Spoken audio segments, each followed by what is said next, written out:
Hey guys, Brian delivers you the goods here. I'm returning to you for a quick album review, probably like a 4 or 5 minute album review for, I believe they're called Haken's, is the band's name, and their new album Fauna that I'm going to be reviewing for you guys for this 9 track album. So I'm going to discuss what I listened to for this hour and 2 minute album of Haken's new album Fauna and let you know my thoughts on it.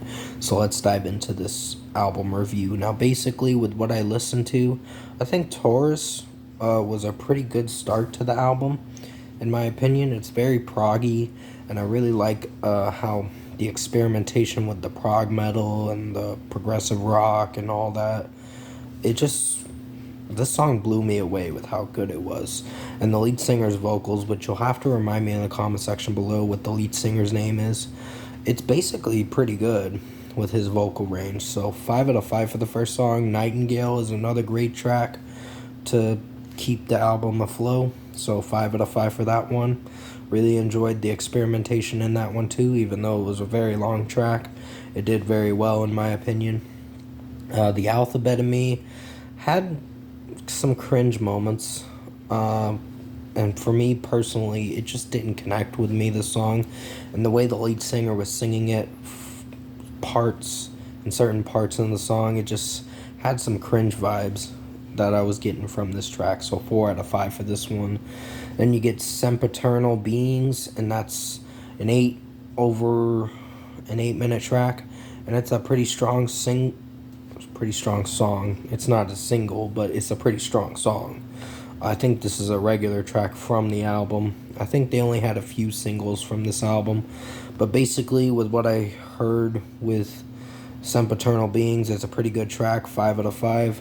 Beneath the White Rainbow is a 4.5 out of 5 for me, because there's like this taunting noise echoing at a certain section in the song, but the rest of the track is pretty solid. It's just there's a certain noise effect in a certain moment in the track, so I'd have to give this one a 4.5 out of 5. Island in the Clouds is another great song in my opinion.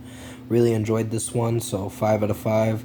Love Bite had some good experimentation with the drum work and the progginess with the guitar work and the lead singer's vocals. It really hooked me with this track with how the melody was sounding, so 5 out of 5. Elephants Never Forget is another great track in my opinion, so 5 out of 5 for this one. It was very long. It was like, I think 11 and a half minutes or something like that, or somewhere around there. It was over 11 minutes, that I can tell you. So it was a pretty long track, but 5 out of 5. It did pretty well with the experimentation.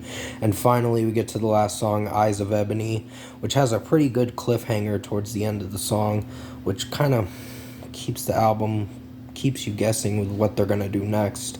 So basically, I enjoyed the final track. It's a good closing track and closes off the album pretty swiftly, so 5 out of 5. Overall, in my opinion, Haken Fauna is a pretty good album, but I have my critiques on it. So if I were to give this a score, I'd give it an 8.5 out of 10. So pretty good album, and definitely recommend checking this album out if you're into prog metal and progressive rock and some experimentation rock and metal. So that's what they do with their sound, but it does pretty good in my opinion, and his vocals sound pretty good. So yeah, 8.5 out of 10 for this album by Haken, or Haken Fauna. I keep mispronouncing it, so please forgive me on that. Thanks for watching.